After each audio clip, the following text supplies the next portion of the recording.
Hi വാംകോ ഫാമിലേക്ക് ഒരിക്കൽ കൂടി നിങ്ങൾക്ക് എല്ലാവർക്കും സ്വാഗതം. ഇന്ന് 16/9/2020 വൈകുന്നേരം 4 മണിക്കാണ് ഇത് ഷൂട്ട് ചെയ്യുന്നത്. ഈ വീഡിയോ നമ്മൾ വാംകോ ഫാം അങ്ങനെ ഒരു യൂട്യൂബിലൊരു തരംഗമാവാനോ അല്ലെങ്കിൽ ഒരുപാട് സബ്സ്ക്രൈബേഴ്സ് അങ്ങനെ ഉദ്ദേശിച്ചുള്ള ഒരു യൂട്യൂബ് ചാനലല്ല വാംകോ ഫാമിൻ്റേത്. വാംകോ ഫാം ഒരു കച്ചവട മനസ്സുള്ള ഒരു ഫാമും അല്ല. ഒരുപാട് ആൾക്കാർ നമ്മുടെ കഴിഞ്ഞ വീഡിയോകളെല്ലാം നോക്കി ഒരുപാട് ആൾക്കാർ ദിവസവും സംശയം ചോദിച്ച് വിളിക്കാറുണ്ട്. ഞാൻ കണ്ട അവരുടെയൊക്കെ ഒരു പ്രത്യേകത, പലരും ഗൾഫിൽ നിന്നാണ് വിളിക്കുന്നത്. അതുകൂടാതെ പരമ്പരാഗതമായ അടക്ക കൃഷി ചെയ്യാത്ത ആൾക്കാർ പോലും എന്നെ വിളിക്കാറുണ്ട്. ഞങ്ങൾ ഗൾഫിൽ നിന്ന് വിട്ടു വരുമ്പോൾ അല്ലെങ്കിൽ റിട്ടയർ ലൈഫിൽ ഞങ്ങൾക്കൊരു കുറച്ച് അടക്ക കൃഷി ചെയ്യണം, അപ്പോൾ അതിനേതാണ് നല്ലത്.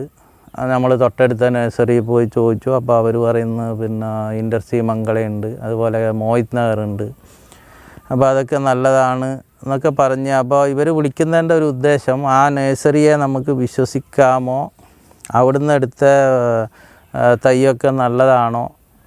അപ്പം ആ കാര്യത്തിൽ നമുക്ക് വാംകോ ഫാമിന് പറയാനുള്ളത്, നഴ്സറി കാരണം അവരൊക്കെ ഒരുപാട് കൊല്ലങ്ങളായി ബിസിനസ് ചെയ്യുന്നതും ഇനി അങ്ങോട്ട് ബിസിനസ് ചെയ്യേണ്ട ആൾക്കാരാണ്. അപ്പോൾ തീർച്ചയായിട്ടും അവർ ക്വാളിറ്റി, അങ്ങനെ മോശം ക്വാളിറ്റി അവരുടെ ചുറ്റുവട്ടത്തുള്ളവർക്കൊരു മോശം ക്വാളിറ്റി തൈയൊക്കെ കൊടുത്ത് കൃഷിക്കാരെ വഞ്ചിക്കും എന്ന് പറഞ്ഞാൽ നമുക്കത് വിശ്വസിക്കാൻ പറ്റില്ല. അപ്പം നഴ്സറിയിൽ നിന്ന് കിട്ടുന്നത് നല്ലതുണ്ടാവുമായിരിക്കും, പക്ഷേ നഴ്സറിക്കാർക്കും ഇത് എവിടുന്ന് കിട്ടുന്നു എന്നുള്ളതിനെ ആശ്രയിച്ചിരിക്കും അതിൻ്റെ ക്വാളിറ്റി. ഏതായാലും വാംകോ ഫാം ഞാൻ ഈ വീഡിയോ ഇപ്പോൾ ഇടാൻ കാരണം, പല ആൾക്കാരും പല സംശയങ്ങൾ ചോദിച്ചിട്ടുണ്ട്. അപ്പോൾ ഞാൻ അതിന് ആമുഖമായി ഒന്ന് പറഞ്ഞോട്ടെ. ഈ കവുങ്ങ് കൃഷി ഇപ്പോൾ കാണുന്ന പോലെ പ്രോത്സാഹിപ്പിക്കേണ്ട ഒരു കൃഷിയാണോ എന്ന് ചോദിച്ചാൽ, 5-8 വർഷങ്ങൾക്ക് മുമ്പ് ഇതിൽ ഗവേഷണം നടത്തുന്ന CPCRI പോലുള്ള സ്ഥാപനങ്ങൾ പറഞ്ഞത് അടക്ക കൃഷി പ്രോത്സാഹിപ്പിക്കേണ്ടാത്ത കൃഷിയാണ്. അതായത് ഒരു നെഗറ്റീവ് കൃഷിയായിട്ടാണ് ഒരു 5-8 വർഷങ്ങൾക്ക് മുമ്പ് തന്നെ നമ്മളുടെ ഗവൺമെൻറ് സെക്ടറിലുള്ള എല്ലാവരും പറഞ്ഞു വരുന്നത്. അതിന് മെയിൻ കാരണം, ഈ അടക്ക പൊതുവായി ഉപയോഗിക്കുന്നത് നമുക്കറിയാം, അത് മുറുക്കാൻ, അതേപോലെ പാൻ പരാഗ്, അതുപോലെ സുപ്പാരി, പല മസാല രൂപത്തിലുള്ള അതിന് മാത്രമാണ് ഇത്, അതായത് ചവച്ചു തുപ്പാൻ. അപ്പോൾ നമ്മളുടെ പുതിയ ചെറുപ്പക്കാരുടെയൊക്കെ കൺസെപ്റ്റ് അനുസരിച്ച് പലരും ആ ശീലങ്ങളിൽ നിന്നൊക്കെ വിമുക്തി നേടിക്കൊണ്ടിരിക്കുന്ന ഒരവസരത്തിൽ വേറെ ഒരു കമേഴ്ഷ്യൽ ഉപയോഗവും കാര്യമായി ചെറിയ ഉപയോഗങ്ങളൊക്കെ ഉണ്ട്. പെയിൻറ്റ് ഇൻഡസ്ട്രിയിൽ ഇതിൻ്റെ വെള്ളമൊക്കെ യൂസ് ചെയ്യുന്നുണ്ട് എന്നൊക്കെ പറയുന്നുണ്ട്. പക്ഷേ മെയിനായിട്ട് ഉത്തരേന്ത്യൻ സംസ്ഥാനങ്ങളിൽ അവരുടെ ആഘോഷങ്ങളിലൊക്കെ സുപ്പാരി പല സൈസിൽ കട്ട് ചെയ്ത് യൂസ് ചെയ്യുന്നതാണ് ഇതിൻ്റെ മെയിനായ ഉപയോഗം. അപ്പോൾ നമ്മളിപ്പോൾ ബൾക്കായി, നമുക്കറിയാമല്ലോ, ഒരു 10-12 വർഷം മുമ്പ് വാനില കേരളത്തിലൊരു തരംഗമായിരുന്നു. അത് വന്ന പോലെ അതേ സ്പീഡിൽ തിരിച്ചു പോവുകയും ചെയ്തു. പക്ഷേ ആ സമയത്ത് പോലും കാസർഗോഡ് ഭാഗത്ത് വാനില കൃഷി ചെയ്യുന്നവർ അന്നും ഇന്നും ആ കൃഷി ചെയ്യുന്നുണ്ട്. അവർക്ക് അതിൻ്റെ ഉയർച്ച താഴ്ചകളെല്ലാം അനുഭവിക്കാനും പറ്റുന്നു. അതേപോലെ കവുങ്ങ് കൃഷി ഞങ്ങളെ സംബന്ധിച്ചിടത്തോളം ഞങ്ങളൊക്കെ ജനിച്ച് വളരുമ്പോഴേ കണ്ട്, ഞങ്ങളൊക്കെ ഇതിൻ്റെ ആദായം കൊണ്ടാണ് പഠിച്ച് ബാക്കിയുള്ള ജീവിത വൃത്തികളൊക്കെ നേടുന്ന. അപ്പോൾ ഇതിൻ്റെ ഉയർച്ച താഴ്ചകൾ ഞങ്ങളെ സംബന്ധിച്ചൊരു പ്രശ്നമല്ല. പക്ഷേ പുതുതായി വെക്കുന്നവർ തീർച്ചയായും അവർ ഇതിലേക്ക് ഇറങ്ങുമ്പോൾ ഇതിൻ്റെ എല്ലാ സാധ്യതകളും പഠിച്ച് മാത്രമേ വെക്കാൻ പാടുള്ളൂ. നമ്മളുടെ ഒരു ചെറിയൊരു ഉപദേശം എന്താണെന്ന് വെച്ചാൽ, ഒരു തനി വിളയായി ഇത് ചെയ്യുമ്പോൾ നമുക്കിപ്പോൾ ഒരു 2 ഏക്കർ 3 ഏക്കർ സ്ഥലം ഉണ്ടെങ്കിൽ അതിൽ ഫുള്ള് ഇത് കവുങ്ങ് കൃഷി വെക്കാതെ അതിൻ്റെ ഒരു പകുതി ഇത് കൃഷി ചെയ്ത് ബാക്കി പകുതിയിൽ തെങ്ങോ അതുപോലെയുള്ള ആദായകരമായ മറ്റ് വിളകൾക്കും പ്രാധാന്യം കൊടുക്കണം. ഇത് മാത്രം ചെയ്തു കഴിഞ്ഞാൽ ഒരുപക്ഷെ 2-3 വർഷം അല്ലെങ്കിൽ 5-6 വർഷം കഴിയുമ്പോൾ നമ്മുടെ ഗവൺമെൻറ് പോളിസി അനുസരിച്ച് ഇതിനൊക്കെ ബാൻ വന്ന്, അടക്കല്ല ഞാൻ പറയുന്നത്, നമ്മളെ മുറുക്കാൻ അതുപോലെയുള്ള ഇതിനൊക്കെ ബാൻ വന്നു കഴിഞ്ഞാൽ സ്വാഭാവികമായി അതിനോടനുബന്ധപ്പെട്ട ഒരു കൃഷി എന്ന നിലയിൽ ഇതിൻ്റെ ഡിമാൻഡ് കുറയും. അപ്പോൾ നമ്മൾ വളരെ ആലോചിച്ച് ചെയ്യേണ്ട ഒരു കൃഷിയാണ് ഈ കവുങ്ങ് കൃഷി. ഇനി പല ആൾക്കാരും ചോദിക്കും, കുള്ളൻ കവുങ്ങ് നല്ലതാണോ, അതിൽ നല്ല വിളവുണ്ടോ, നല്ല തൈ എവിടുന്ന് കിട്ടും? ഞാനിപ്പോൾ നിൽക്കുന്നത് എൻ്റെ തോട്ടത്തിൽ ഇത് 4ാമത്തെ വർഷമാണ് ഞാൻ കാണിച്ചിരിക്കുന്ന ഇത്. അപ്പോൾ ഇത് 3ാമത്തെ വർഷം. ഇതിപ്പോൾ ഏകദേശം കഴിഞ്ഞ വേനൽക്കാലത്ത് കുലച്ചു. ഇപ്പോൾ ഈ വർഷത്തിലേക്ക് 4ാമത്തെ വർഷമാണ്. അപ്പോൾ ഇത് 4 കൊലയാണ് ഇപ്പോൾ ഇതിലുള്ളത്. ഈ തോട്ടത്തിൽ ഇവിടെ ഇപ്പം കാട് വെട്ടിത്തെളിക്കാൻ സമയമായി. നമ്മൾ കുറച്ച് ലേറ്റ് ആവട്ടെ, മഴയൊക്കെ കഴിയട്ടെ എന്ന് പറഞ്ഞാൽ, അല്ലെങ്കിൽ നിങ്ങൾക്ക് ഇവിടെയൊക്കെ കാണാൻ പറ്റും എല്ലാ കവുങ്ങും ഒരു 80% കവുങ്ങിലും ഇതുപോലെ കൊല വന്നിട്ടുണ്ട്. 4ാമത്തെ വർഷമാണ്. ഇതിപ്പോൾ ഈ കൊലയിൽ ഞാൻ ഇന്നിപ്പോൾ ഇവിടെ വന്ന് എണ്ണി നോക്കി, ഏകദേശം 160 അടക്ക ഈ ഒരു കൊലയിലുണ്ട്. ഇത് ആദ്യത്തെ വർഷമാണ്. അപ്പോൾ നമ്മൾ ഇത് കുറച്ച് പ്രായമാകുമ്പോൾ, അതായത് ഒരു 5-6 വർഷമാകുമ്പോൾ നമ്മൾ പ്രതീക്ഷിക്കുന്ന ഒരു 6 മുതൽ 8 വരെ കൊലയാണ് ഇതുപോലത്തെ ഉള്ള. അപ്പോൾ ഒരു 1200 അടക്കം നമുക്ക് സ്വാഭാവികമായി ആവറേജ് ഈ കവുങ്ങിൽ നിന്ന് ഉൽപ്പാദനം കിട്ടും.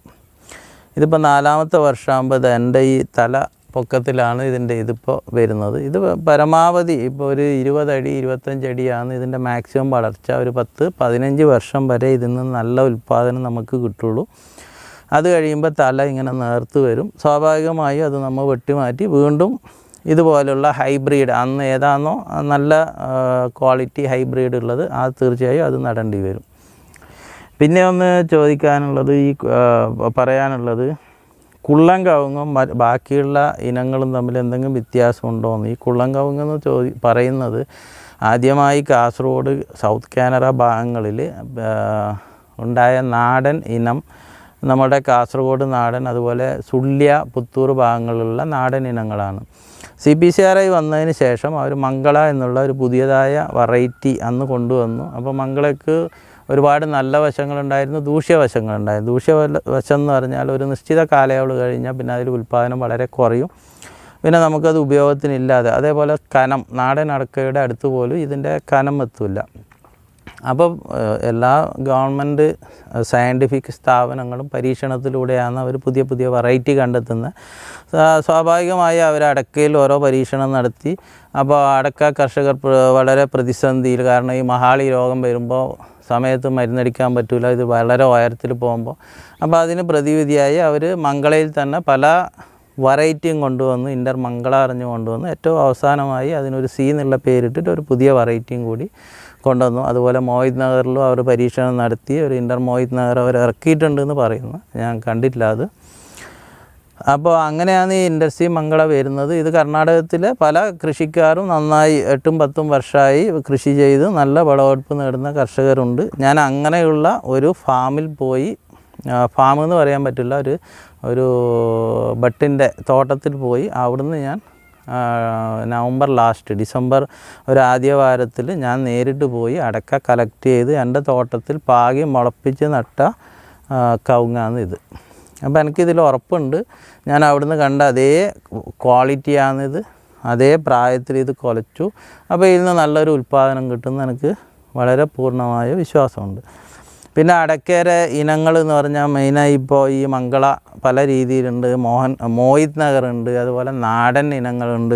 ഇനിയിപ്പം നോർത്ത് കർണാടക സിർസി മേഖലയിൽ തണുപ്പ് കൂടുതലുള്ള മേഖലയിൽ രസേസ് ഉണ്ട്, സ്വർണ്ണമംഗള ഉണ്ട്, ശതമംഗള ഉണ്ട്, അങ്ങനെ ഒരുപാട് വെറൈറ്റീസ്. ഇപ്പം ഇതൊക്കെ ഇതിൻ്റെ പേരും പ്രസിദ്ധിയും വന്നത് ഈ അടക്കക്ക് 1-2 വർഷമായി കുറച്ച് വില കൂടിയ സമയത്ത് നേഴ്സറിക്കാരാണ് ഇത് പബ്ലിസിറ്റി കൊടുത്തത്. അതായത് ശതമംഗള, സ്വർണ്ണമംഗള, അങ്ങനെ SAS, അങ്ങനെ ഒരുപാട് പേരിൽ പുതിയതായിട്ട് വെറൈറ്റികൾ വന്നുകൊണ്ടിരുന്നു. പക്ഷേ നമ്മളെപ്പോഴും നോക്കേണ്ടത്, നമ്മൾ ഇതുപോലുള്ള കൃഷി ചെയ്യുമ്പോൾ നമുക്കിത് ഭാവിയിലേക്കും കൂടി നമുക്കൊരു ആദായകരമായി കിട്ടാൻ പറ്റുന്ന രീതിയിലേ ഇത് കൃഷി ചെയ്യാൻ പാടുള്ളൂ. അങ്ങനെയുള്ള സ്ഥലമേ സെലക്ട് ചെയ്യാൻ പാടുള്ളൂ. നമുക്കിപ്പം ഏതെങ്കിലും നഴ്സറിയിൽ നിന്ന് തൈ കൊണ്ടുപോയി വെച്ചു, പക്ഷേ 5-6 വർഷം കഴിയുമ്പോൾ നമ്മൾ ഉദ്ദേശിച്ച രീതിയിൽ ഇതിൽ നിന്ന് ഫലം കിട്ടിയില്ലെങ്കിൽ നമ്മൾ 6 വർഷവും അധ്വാനവും പണവും എല്ലാം നഷ്ടപ്പെട്ടു. അപ്പോൾ നമ്മൾ വെക്കുമ്പോൾ അതിനെപ്പറ്റി ശരിക്കും പഠിച്ച്, ഞാൻ എപ്പോഴും പറയാറുണ്ട്, സെൻട്രൽ ഗവൺമെൻറ് സ്ഥാപനമായ CPCRI ഗൂഗിൾ പരിധിയാൽ നിങ്ങൾക്ക് കിട്ടും. അവരോട് സംശയങ്ങൾ ചോദിക്കാം. നിങ്ങൾക്ക് ഒരുപക്ഷെ തിരുവനന്തപുരത്ത് നിന്ന് കാസർഗോഡ് വന്ന് അല്ലെങ്കിൽ സുബ്രഹ്മണ്യം പോയി അടക്ക കൊണ്ടുപോകൽ ബുദ്ധിമുട്ടായിരിക്കും. പക്ഷേ അവരോട് സംശയം ചോദിച്ച് നല്ല കൃഷിക്കാരെ ലിസ്റ്റൊക്കെ ചോദിച്ച് അവരുമായി ബന്ധപ്പെട്ട് നിങ്ങൾക്ക് ഇപ്പോൾ 500-1000 തൈ വെക്കുന്നവർക്ക് ഒരു വർഷം വൈകിയാലും കുഴപ്പമില്ല. കാരണം നല്ല വെറൈറ്റി ആണെങ്കിൽ ആ വൈകൽ ഒരു പ്രശ്നമേ അല്ല. അപ്പോൾ അതാണ് കുള്ളൻ കവുങ്ങുമായിട്ട് ഒന്ന് പറയാനുള്ളത്. പിന്നെ ചോദിക്കുന്ന ഒരു സംശയം, ഇത് എവിടെയല്ല കൃഷി ചെയ്യാമെന്ന്. ഇത് എല്ലാ സ്ഥലത്തും കൃഷി ചെയ്യാം. നമ്മൾ നോക്കേണ്ട മെയിനായിട്ട്, ഇതിപ്പോൾ ഞാൻ നിൽക്കുന്നത് ഇവിടെ മുമ്പ് റബ്ബറായിരുന്നു. ഇതൊരു താഴെ പുഴയാണ്, ഒരു മലയുടെ മുകളിലാണ്. അപ്പോൾ ഇവിടെ മുമ്പ് റബ്ബറായിരുന്നു കൃഷി ചെയ്തുകൊണ്ടുണ്ടായത്. ഞാൻ റബ്ബർ പൂർണ്ണമായി വെട്ടി മാറ്റി ഒരു 500 ഇൻറ്റർ-മംഗള 3 വർഷം മുമ്പ് ചെയ്തതാണ് ഇവിടെ. അപ്പോൾ ഇവിടെ ഞാൻ വേറെ ഒന്നും അടക്കൃഷിയായി ചെയ്തിട്ടില്ല. നമ്മളിപ്പോൾ നിങ്ങളിവിടെ കാണും ശീമക്കൊന്ന, അതുണ്ട് ഇവിടെ ഇഷ്ടം പോലെ. അത് ഞാൻ എൻ്റെ ഫാമിലെ പോത്തുകൾക്ക് പുല്ലിൻ്റെ ഒന്നിച്ച് കട്ട് ചെയ്ത് കൊടുക്കുന്നതാണ് മെയിനായിട്ട് അത് ഉപയോഗിക്കുന്നത്. അതുകൂടാതെ നല്ല നൈട്രജൻ ഉള്ളതായതുകൊണ്ട് ഇതേ കവുങ്ങിന് അത് അടിവളമായിട്ടും ഉപയോഗിക്കാൻ പറ്റുന്നു.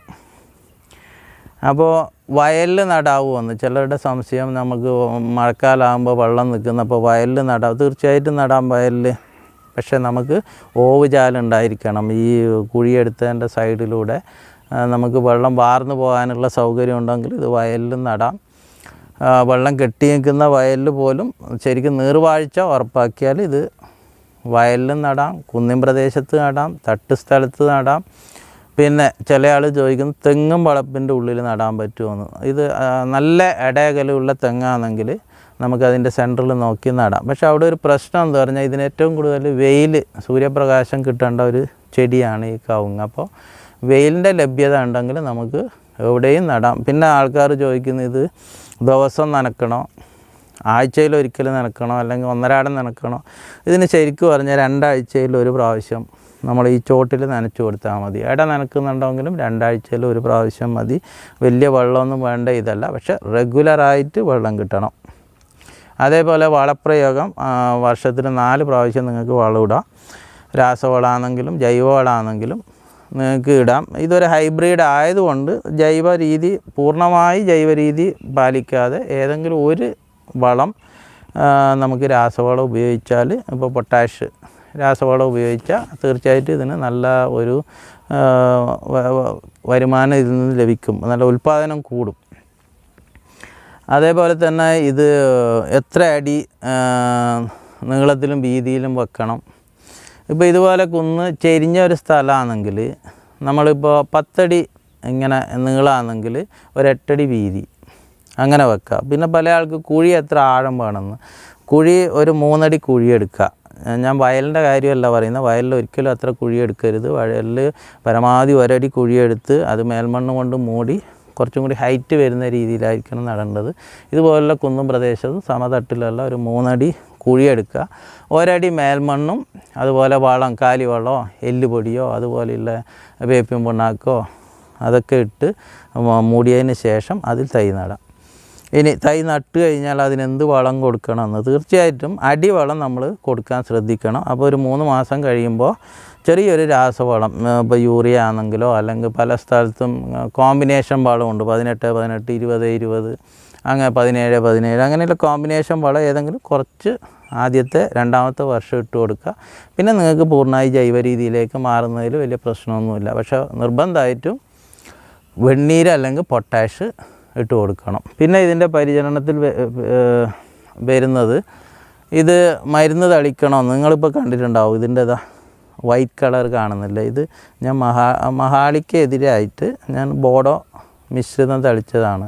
അപ്പോൾ ഇതിപ്പോൾ ഇപ്രാവശ്യം വന്നത്, ഈ മാസത്തിൽ വന്നൊരു കൊലയാണ്. ഇതിന് അടക്കം ഞാൻ ബോഡോ ഇതാക്കി. അപ്പോൾ ഇങ്ങനെ ഈ കരിയുന്ന ഒരു പ്രശ്നം ഉണ്ടാവില്ല.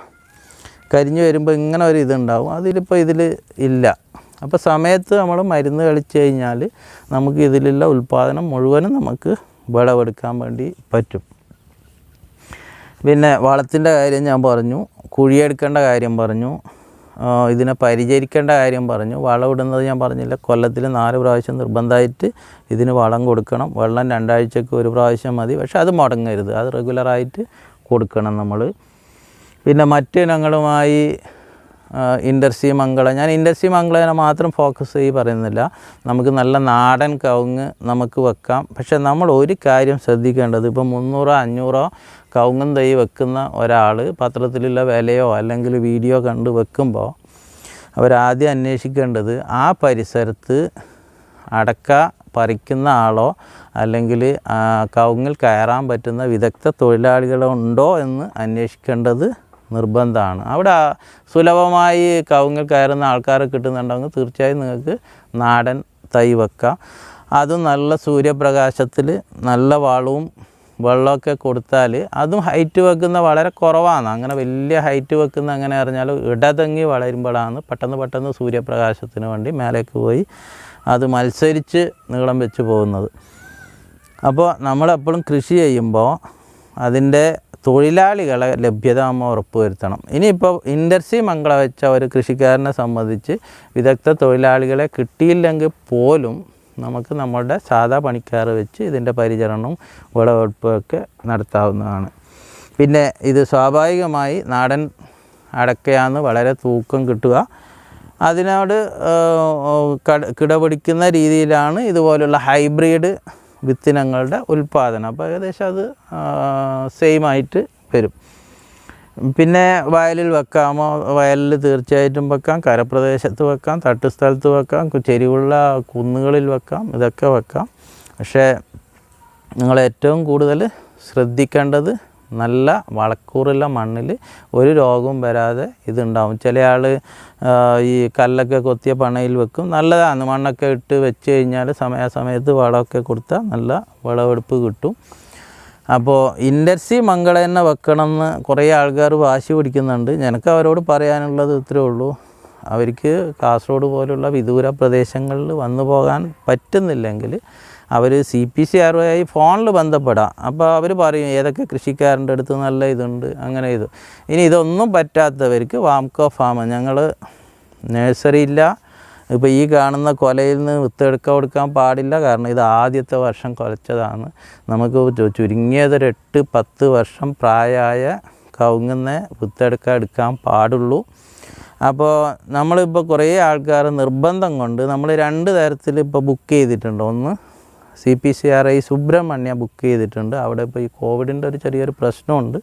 പിന്നെ ഞാൻ ഈ വിത്തടക്കം എടുത്ത തോട്ടത്തിൽ പോയി ഞാനൊരു 10,000 അടക്കക്ക് പറഞ്ഞു വെച്ചിട്ടുണ്ട്. അപ്പോൾ ആർക്കെങ്കിലും ആവശ്യമുണ്ടെങ്കിൽ ഒരു വീഡിയോ കൂടി ഞാൻ നവംബർ പകുതിയാകുമ്പോൾ ഇടും. അതുകൂടാതെ അതെങ്ങനെയാണ് നമ്മൾ പാകേണ്ടത്, ഒരിക്കലും പ്ലാസ്റ്റിക് കൂട്ടിൽ ഇത് അടക്ക വെച്ച് നിങ്ങൾ പാകിയാൽ ഇതൊന്നും മുളക്കില്ല. ഇത് പാകാൻ പ്രത്യേക മെത്തേഡുണ്ട്. ആ രീതിയിൽ നിങ്ങൾക്ക് വീട്ടുമുറ്റത്ത് തന്നെ ഇത് പാകി മുളപ്പിക്കാം. രണ്ടാമത് നമ്മൾ എവിടെയാണോ കൃഷി ചെയ്യാൻ ഉദ്ദേശിക്കുന്നത് അല്ലെങ്കിൽ വീട്ടിൻ്റെ പരിസരത്ത് തന്നെ ഒരു തടമൊക്കെ ആക്കി അതിൽ ഈ മുള പൊട്ടിയ അടക്ക അതുപോലെ പാകി ഒരു അടുത്ത കൊല്ലം ഒരു ജൂലൈ, ഓഗസ്റ്റ്, സെപ്റ്റംബർ ആകുമ്പോൾ നിങ്ങൾക്ക് ഏകദേശം ഒരു 1.25 അടി ഹൈറ്റിൽ ഈ തൈ പൊങ്ങിയിട്ടുണ്ടാവും. അത് നിങ്ങൾക്ക് പറിച്ച് നടാം. അപ്പം നിങ്ങൾക്ക് 2 കാര്യത്തിൽ ഇതായി, നല്ല ക്വാളിറ്റി അടക്ക തന്നെ നിങ്ങൾ വെച്ചു എന്നുള്ള ഇതായി. കൃത്യം 3 വർഷം നല്ല വളമൊക്കെ കൊടുത്താൽ കൃത്യം 3-ാമത്തെ വർഷം അതിൽ ഇതുപോലത്തെ ചൊട്ട വരും. 4-ാമത്തെ വർഷം മുതൽ നിങ്ങൾക്ക് അടക്ക വിളവെടുക്കാനും പറ്റും. അപ്പോൾ ഏതായാലും നിങ്ങൾ ഏകദേശ സംശയങ്ങളൊക്കെ ഞാൻ ഈ വീഡിയോയിൽ തീർത്ത് തന്നിട്ടുണ്ട്. അപ്പോൾ ഒരിക്കൽ കൂടി എല്ലാവർക്കും നന്ദി പറയുന്നു. നമ്മളുടെ വാംകോ അങ്ങനെ ഒരുപാട് വീഡിയോസ് ഇട്ട് അങ്ങനെ നമ്മൾ ഒരിക്കലും ചെയ്യില്ല. നമ്മൾ കാര്യമാത്ര പ്രസക്തമായ കൃഷിയുടെ, അതിപ്പോൾ ഈ കവുങ്ങിനെ ഒരു ഫോക്കസ് ചെയ്യുന്നത് ഒരുപാട് ആൾക്കാർ കവുങ്ങ് കൃഷിയെപ്പറ്റി അന്വേഷിച്ചത് കൊണ്ട് മാത്രമാണ്. നമ്മളെ ഫാമിൽ എല്ലാ കൃഷിയും ഉണ്ട്. അപ്പോൾ പടിപടിയായി നമ്മൾ ഓരോന്നിൻ്റെ രീതികൾ പറയുന്നു. നമ്മളേതായ രീതി നാടൻ രീതിയിലാണ്, അല്ലാണ്ട് ഒരിക്കലും സയൻറ്റിഫിക് രീതിയിൽ നമ്മളൊരു മറുപടിയും തരുന്നില്ല. നമ്മളെ നാടൻ അനുഭവം വെച്ചിട്ടാണ് പറയുന്നത്. അപ്പോൾ നമ്മളുടെ ചാനൽ നിങ്ങൾ സബ്സ്ക്രൈബ് ചെയ്യണം. ഏത് സമയത്തും നിങ്ങൾ നമ്മളുമായി ബന്ധപ്പെടാം. ഒരിക്കൽ കൂടി നന്ദി പറഞ്ഞുകൊണ്ട് നിർത്തുന്നു.